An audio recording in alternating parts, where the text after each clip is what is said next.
मैं 32 साल की थी जब मेरी शादी हुई। उम्र के इस पड़ाव पर शादी करना समाज की नजरों में कुछ अटपटा सा था। मेरे आसपास के लोग मुझे ताने मारते कहते कि दुल्हन तो उम्र दराज है। उनकी बातें सुनकर दिल थोड़ा सा कचोटता, लेकिन मैंने इन सबको नजरअंदाज कर दिया। मेरे लिए ये दिन सपनों का दिन था। मैंने अपनी शादी को लेकर कितने ही रंगीन ख्वाब सजाए थे। लाल जोड़े में सजी चूड़ियों की खनक और माथे पर चमकते बिंदियां के साथ मैं अपने नए सफर की शुरुआत करने को बेताब थी। जब मैं ससुराल पहुंची तो वहां का माहौल देखकर मेरी सारी उमंग ठंडी पड़ गई।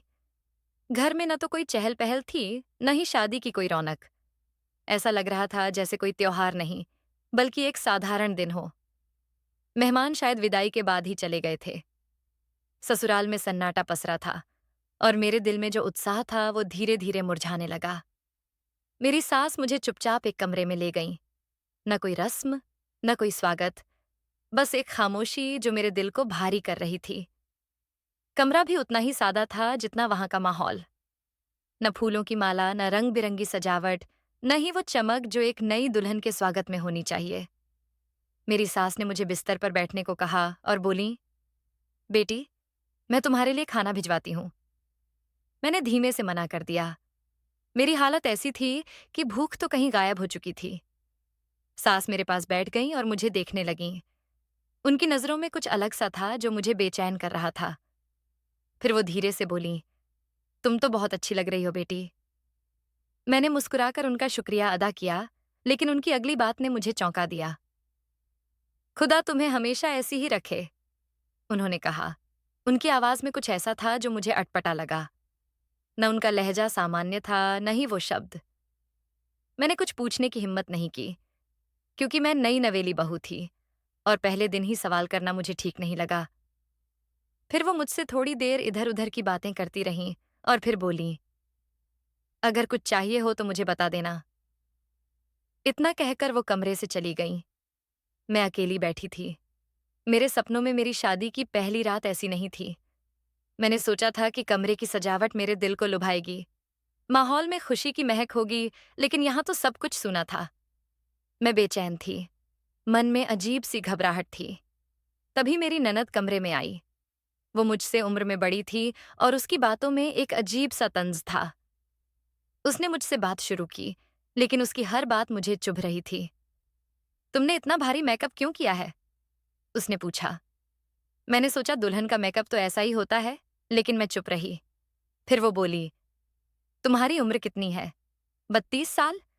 शादी के लिए तो ये उम्र थोड़ी ज्यादा है ना? अब तक तुम्हारी शादी क्यों नहीं हुई थी? कोई कमी थी क्या? उसकी बातें मेरे दिल पर चोट कर रही थीं। मैं सोचने लगी कि मैं उससे पूछूं कि तुम्हारे भाई की उम्र तो मुझसे भी ज्यादा है, फिर उनकी शादी अब तक क्यों नहीं हुई? लेकिन मैंने खुद को रोका। नई बहू होने की मजबूरी थी। मैं चुप रही। फिर वो बोली, खैर छोड़ो, शादी तो नसीब की बात है। वैसे मेरे भाई को खूबसूरत औरतें पसंद हैं। मेकअप की परतें चढ़ाकर तो कोई भी अच्छा लग सकता है। उसकी बातें सुनकर मेरा गुस्सा बढ़ रहा था, लेकिन मैंने उसे काबू में किया। वो आगे बोली, मेरे भाई को सादी खूबसूरती पसंद है। तुम्हें कुछ ऐसा करना होगा कि वो तुम्हारे दीवाने हो जाएं। इतना कहकर वो हंसती हुई कमरे से चली गई। मैं अकेली बैठी अपने भविष्य के बारे में सोचने लगी। क्या ये शादी मेरे लिए सही थी? क्या मैं यहाँ खुश रह पाऊंगी? मैंने अपने मन को समझाया और सोचा कि थोड़ा आराम कर लूं। जैसे ही मैं बिस्तर पर लेटी, तभी मेरे पति कमरे में आए। मैं चौंक कर उठ बैठी। वो मेरे पास आए और अचानक चिल्लाए, ये क्या है? इतना मेकअप क्यों किया है? मेकअप से तो कोई भी सुंदर लग सकता है। जाओ, अभी अपना चेहरा धोकर आओ। अगर मेकअप उतारने के बाद तुम वैसी ही नहीं लगी तो मैं तुम्हें तलाक दे दूंगा। उनकी बात सुनकर मेरे पैरों तले जमीन खिसक गई। मैं पहले से ही परेशान थी और अब ये बात मेरे लिए सदमा थी। वो फिर से चिल्लाए, अभी तक बैठी क्यों हो? जाओ चेहरा धोकर आओ। मैं डरते डरते बाथरूम में चली गई। आईने में खुद को देखा तो मेरी आंखें नम थीं। मैं सोच रही थी, अगर उन्हें मेरा चेहरा पसंद नहीं आया तो क्या वो सचमुच मुझे तलाक दे देंगे? काफी देर तक मैं बाथरूम में खड़ी रही, मन में भगवान से दुआ मांग रही थी। फिर मैंने अपने कपड़े बदले, चेहरा धोया और बाहर आई। मेरे पति तब तक सो चुके थे। मैंने राहत की सांस ली। कम से कम आज की रात तो टल गई। मैंने सोचा कल मेरी माँ आएंगी, शायद वो सब कुछ संभाल लेंगी। मैं चुपके से बिस्तर पर उनके बगल में लेट गई, लेकिन मन में उथल-पुथल मची थी। अभी कुछ देर ही बीती थी कि अचानक मेरे पति ने मेरी चादर खींच ली। मेरे दिल की धड़कन तेज हो गई और फिर वो मेरे साथ। मेरा नाम राधिका है। मेरे परिवार में सिर्फ मैं और मेरी माँ है। माँ की तबीयत हमेशा नाजुक रहती है क्योंकि उन्हें फेफड़ों की बीमारी है। मैं जब छोटी थी तभी मेरे पिता का देहांत हो गया था। पिता एक छोटे-मोटे व्यापारी थे और उनका कारोबार अच्छा चलता था। लेकिन उनके जाने के बाद माँ ने उस कारोबार को संभालने की कोशिश की, पर वो उसे उसी तरह नहीं चला पाईं। धीरे-धीरे सब कुछ बिखर गया। हमारे पास एक पुराना लेकिन बड़ा घर था। माँ ने उसका ऊपरी हिस्सा किराए पर दे दिया और नीचे के कमरों में बच्चों को पढ़ाने लगीं। इस तरह हमारा गुजारा हो जाता था, लेकिन माँ के दिल में एक बात हमेशा सताती थी, मेरी शादी। लोग मुझसे हमेशा कहते थे कि मैं सुंदर नहीं हूँ। बचपन से ही स्कूल में बच्चे मुझसे दूरी बनाते थे। कोई दोस्ती नहीं करता था। जैसे-जैसे मैं बड़ी हुई रिश्तेदारों ने भी हमसे कटना शुरू कर दिया। पहले जो मौसी चाचा और ताऊ जी मुझे प्यार करते थे, वो अब हमारे घर आने से कतराने लगे। शायद उन्हें डर था कि माँ उनके बेटों के लिए मेरा रिश्ता न मांग लें। मेरी इस कमी ने माँ को इतना परेशान किया कि वो धीरे-धीरे उदास रहने लगीं। हर समय मेरे भविष्य की चिंता उन्हें खाए जाती थी। वो सोचती थीं कि उनके बाद मेरा क्या होगा। मैं भी मन ही मन डरने लगी थी कि शायद मेरी शादी कभी ना हो। जब भी कोई हमारे घर आता, वो माँ से मेरी शादी की बात करता, जैसे मैं कोई बोझ हूं। माँ ने मेरे लिए रिश्ते ढूंढने शुरू किए, जब मैं 18 की भी नहीं थी। शुरू-शुरू में कुछ रिश्ते आए, लेकिन लोग मुझे देखकर मना कर देते। एक बार जब मैं 25 साल की थी, एक परिवार मुझे देखने आया। उन्होंने माँ को इतना बुरा भला कहा कि माँ को उस सदमे से बीमारी और बढ़ गई। समय बीतता गया, मेरी उम्र बढ़ती गई और रिश्ते आना बंद हो गए। घर की हालत भी खराब होती गई। माँ की दवाइयों का खर्चा बढ़ता जा रहा था। मजबूरी में मैंने एक छोटे से अस्पताल में वार्ड असिस्टेंट की नौकरी शुरू कर दी। मेरी उम्र 32 साल हो चुकी थी और अब मैंने शादी का ख्याल छोड़ दिया था। लेकिन एक दिन जब मैं काम से घर लौटी, तो माँ के चेहरे पर एक अजीब सी चमक थी। उन्होंने मुझे गले लगाया और बोलीं, राधिका, तुम्हारा रिश्ता पक्का हो गया है। इसी महीने तुम्हारी शादी है। मैं हैरान थी। माँ ने बताया कि कुछ महीने पहले उन्होंने मेरी तस्वीर एक रिश्तेदार को दी थी, जिसने एक अच्छा रिश्ता ढूंढा। लड़के की माँ भी आई थी और दोनों परिवारों ने रिश्ता तय कर लिया था। मैंने माँ से पूछा, क्या आपने उन्हें मेरी कमी के बारे में बताया? माँ ने कहा, हाँ बेटी, मैंने सब बता दिया। उन्हें कोई आपत्ति नहीं है। उनकी बात सुनकर मैं चुप हो गई। मन में सवाल उठ रहे थे कि आखिर कौन है वो जिसने मुझे स्वीकार किया? क्या उसमें भी कोई कमी है? माँ ने मुझे लड़के की तस्वीर दिखाई। वो इतना सुंदर था कि मैं देखती रह गई। माँ ने बताया कि उसकी उम्र 33 साल है और कुछ पारिवारिक कारणों से उसकी शादी अब तक नहीं हुई थी। उसकी तस्वीर ने मेरे मन में एक नई उम्मीद जगा दी। मुझे लगा शायद मेरी जिंदगी में अब खुशियां आएंगी। मेरे रिश्तेदार भी खुश थे, क्योंकि सभी ने मेरी शादी की उम्मीद छोड़ दी थी। बस मेरी मौसी को एक बात खटक रही थी कि लड़के के परिवार से सिर्फ उसकी माँ ही आई थी, न कोई रिश्तेदार, न उसकी बहन। लेकिन माँ ने इन बातों को नजरअंदाज कर दिया। आखिरकार मेरी शादी हो गई। मैंने लाल जोड़े में खुद को आईने में देखा तो लगा कि मैं सचमुच खूबसूरत हूँ। मेहमानों ने भी मेरी तारीफ की। शादी छोटी-मोटी रस्मों के साथ हो गई और फिर मेरी विदाई हुई। लेकिन ससुराल पहुंचते ही मेरे सारे सपने टूट गए। घर में कोई खुशी नहीं थी, न सजावट, न रौनक। मेरी सास मुझे एक कमरे में ले गईं और दरवाजा बंद कर दिया। फिर उन्होंने मुझे एक छोटा सा पैकेट थमाया और कहा, इसे संभाल कर रखो। इसे रोज अपने पति के खाने में मिलाना। मैंने हैरानी से पूछा, ये क्या है? वो घबरा गईं और बोलीं, बस इसे छुपा कर रखो। ये बहुत जरूरी चीज है। किसी को मत बताना। उनकी बात सुनकर मैं चुप हो गई। वो थोड़ी देर बाद चली गईं। फिर मेरी ननद आई। उसने मुझसे अजीब-अजीब बातें की जो मेरे दिल को चुभ रही थीं। वो चली गई, लेकिन रात को मेरे पति ने मेरे साथ ऐसा व्यवहार किया कि मैं पूरी रात रोती रही। मैं अगले दिन माँ के पास चली गई। माँ ने मेरा चेहरा देखा और पूछा, बेटी क्या हुआ? तुम खुश क्यों नहीं हो? मैं चाहकर भी कुछ न बता सकी। मेरे पति ने मुझे सख्ती से मना किया था कि मैं किसी से कुछ न कहूं, वरना वो मुझे तलाक दे देंगे। मैंने माँ से कहा, नहीं, सब ठीक है। मेरे पति और सास बहुत अच्छे हैं। माँ चुप हो गईं, लेकिन उनकी आंखों में शक था। वो बार-बार मुझसे पूछती रहीं। शाम को मेरे पति मुझे लेने आए और मैं ससुराल वापस चली गई। ससुराल में मेरी जिंदगी और मुश्किल हो गई। मैंने अपनी नौकरी जारी रखी क्योंकि मेरे पति ने कहा कि वो अकेले घर का खर्चा नहीं उठा सकते। माँ ने जब पूछा कि मैं नौकरी क्यों कर रही हूँ, तो मैंने बहाना बना दिया कि मुझे घर में समय काटना मुश्किल लगता है। असल वजह मैं किसी को न बता सकी। एक रात जब मेरे पति घर नहीं आए, तो मेरी सास मेरे कमरे में आई। वो हमेशा चुपचाप रहती थीं, लेकिन उस दिन उनका गुस्सा साफ दिख रहा था।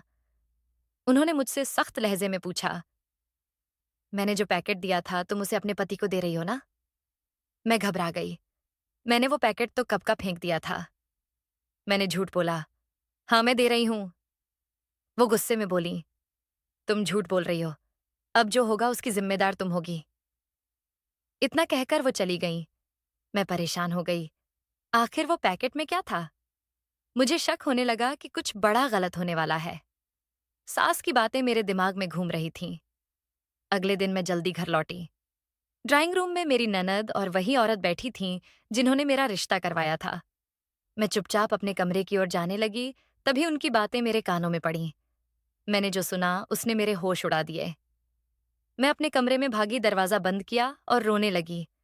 मुझे यकीन नहीं हो रहा था कि मेरे साथ इतना बड़ा धोखा हुआ था। मैंने फैसला किया कि मैं अपने पति से साफ-साफ बात करूंगी।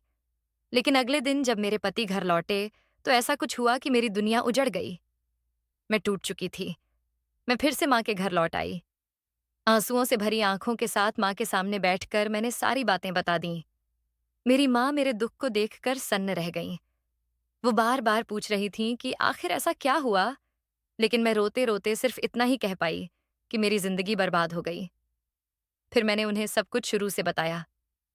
जब मैं पैदा हुई थी, तब मैं बहुत सुंदर थी। मेरी माँ मुझे अपनी गुड़िया कहती थीं। लेकिन जब मैं 4 साल की थी, तो एक हादसा हो गया।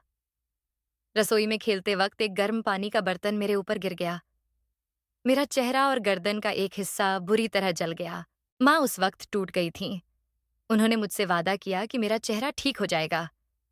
पापा ने मेरे लिए हर मुमकिन इलाज करवाया, लेकिन जले का निशान मेरे चेहरे पर हमेशा के लिए रह गया। वक्त के साथ मेरा चेहरा थोड़ा बेहतर हुआ, लेकिन बाईं तरफ का निशान इतना गहरा था कि लोग मुझे देखकर सहम जाते। मैं पढ़ी लिखी थी, अच्छे परिवार से थी, लेकिन मेरी ये कमी मेरी शादी में सबसे बड़ी रुकावट थी। हर बार जब कोई रिश्ता आता, लोग मुझे देखते ही मना कर देते। मेरी माँ को ये बात बहुत सालती थी। उनकी सेहत खराब रहती थी और मेरे भविष्य की चिंता ने उन्हें और कमजोर कर दिया। वक्त बीतता गया और मेरी उम्र बढ़ती चली गई। फिर एक दिन एक पड़ोसन ने मेरे लिए रिश्ता सुझाया। मुझे यकीन नहीं हुआ जब माँ ने बताया कि रिश्ता पक्का हो गया है, लेकिन ससुराल पहुंचने के बाद सारी सच्चाई सामने आई। एक दिन मैंने अपनी ननद और उस पड़ोसन की बातें सुन लीं। उन्होंने मेरा रिश्ता इस लालच में करवाया था कि मेरे पास कोई भाई नहीं है, मैं नौकरी करती हूँ और माँ के बाद उनका घर मेरा ही होगा। मेरे ससुराल वाले गरीब थे और उनका मकसद मेरी कमाई और संपत्ति हथियाना था। पड़ोसन ने कहा था, लड़की का चेहरा खराब है तो वो हमेशा दबकर रहेगी, बस उसे तलाक का डर दिखाते रहना। इस लालच में मेरे ससुराल वालों ने मुझसे शादी की। मेरी सास ने मुझे पहले दिन एक छोटा सा डिब्बा दिया था जिसमें कोई पाउडर था। उन्होंने कहा था कि इसे रोज मेरे पति के खाने में मिलाओ। मुझे नहीं पता था कि वो क्या था, लेकिन उनकी बातों से मुझे डर लगने लगा। मेरी ननद और पति ने पहले दिन से मुझे मेरे चेहरे के लिए ताने मारने शुरू कर दिए ताकि मैं चुप रहूं। पहली रात मेरे पति ने मुझसे कहा, अपना मेकअप हटाओ। अगर तुम बिना मेकअप के अच्छी नहीं लगी तो मैं तुम्हें तलाक दे दूंगा। मैं डर गई। मेरा चेहरा तो पहले से ही जला हुआ था। मैंने मेकअप हटाया और चुपचाप चादर ओढ़कर लेट गई। लेकिन जब मेरे पति ने मेरा चेहरा देखा, वो गुस्से से चिल्लाए, तुमने मुझे धोखा दिया। इतनी बदसूरत औरत के साथ मैं नहीं रह सकता। मैं रोते हुए उनके सामने गिड़गिड़ाई, मुझे छोड़ मत दीजिए, मेरी माँ का क्या होगा? वो कुछ देर चुप रहे, फिर बोले, ठीक है, लेकिन मेरी एक शर्त है। मैं दूसरी शादी करूंगा और तुम्हें मेरी दूसरी पत्नी को खुशी खुशी अपनाना होगा। तुम अपनी नौकरी से घर का खर्चा चलाओगी। मेरे पास कोई रास्ता नहीं था। मैंने उनकी बात मान ली। लेकिन अगले दिन मुझे पता चला कि मेरे पति को मेरे चेहरे के निशान के बारे में पहले से पता था। उन्होंने मुझसे लालच में शादी की थी। ये मेरे लिए बहुत बड़ा धक्का था। जब मैंने अपने पति से इस बारे में बात करने का फैसला किया, तो वो अगली सुबह एक दूसरी लड़की को लेकर आए। उन्होंने उससे शादी कर ली थी। ये खबर मेरे लिए सदमे की तरह थी। मैंने उनकी शर्त मानी थी, लेकिन ये धोखा मेरे लिए असहनीय था। मैं माँ के पास लौट आई और उन्हें सारी बात बताई। माँ मेरे दुख में डूब गईं, लेकिन उन्होंने मुझे हिम्मत दी। वो बोलीं, बेटी, वापस अपने ससुराल चली जाओ। सब्र रखो, भगवान सब ठीक कर देगा। मैं तुम्हारा तलाक का दुख नहीं सह सकती। माँ की बात मानकर मैं ससुराल लौट गई। मेरी सौतेली पत्नी और ननद मुझे ऐसे देखती थीं जैसे मुझे खा जाएंगी। मैं चुपचाप अपने कमरे में चली जाती, घर का काम करती और नौकरी पर जाती। मैंने किसी से कोई शिकायत नहीं की, लेकिन कुछ दिनों बाद मेरी ननद और सौतेली पत्नी में झगड़े शुरू हो गए। मेरी ननद को हर बात में अपनी मर्जी चलाने की आदत थी, लेकिन मेरी सौतेली पत्नी भी वैसी ही थी। वो ननद को ताने मारने लगी कि तुम अब तक शादी क्यों नहीं की? तुम अपने भाई पर बोझ हो। मेरे पति भी उसका साथ दे रहे थे। मेरी ननद को अपनी गलती का एहसास होने लगा। उसने मुझसे रोते हुए माफी मांगी और कहा कि उसने मेरे साथ बहुत गलत किया। धीरे धीरे घर का माहौल और बिगड़ने लगा। मेरी शादी को 6 महीने बीत चुके थे।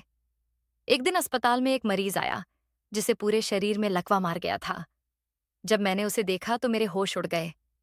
वो मेरे पति थे। मेरी सास और ननद टूट चुकी थीं। मेरी सौतेली पत्नी भी रो रही थी, लेकिन मुझे तो दुख जताने का भी हक नहीं था। कुछ हफ्तों बाद उसने मेरे पति को तलाक का नोटिस भेज दिया। उसने कहा कि वो अब उनकी जिम्मेदारी नहीं उठा सकती। उस वक्त मेरे पति पूरी तरह टूट चुके थे। मैंने जो पहले से अस्पताल में काम करती थी, उनकी दिन रात सेवा शुरू कर दी। मैंने उनकी हर जरूरत का ख्याल रखा और धीरे धीरे उनके शरीर के कुछ हिस्से काम करने लगे। डॉक्टर इसे चमत्कार कह रहे थे। एक दिन मेरे पति ने मुझे अपने पास बुलाया। उनकी आंखों में आंसू थे। उन्होंने मेरे सामने हाथ जोड़े और कहा, राधिका, मैंने तुम्हारे साथ बहुत गलत किया, लेकिन तुमने मेरा इतना ख्याल रखा। मुझे अब समझ आ गया कि असली खूबसूरती चेहरे में नहीं, दिल में होती है। तुम मेरी सच्ची हमसफर हो।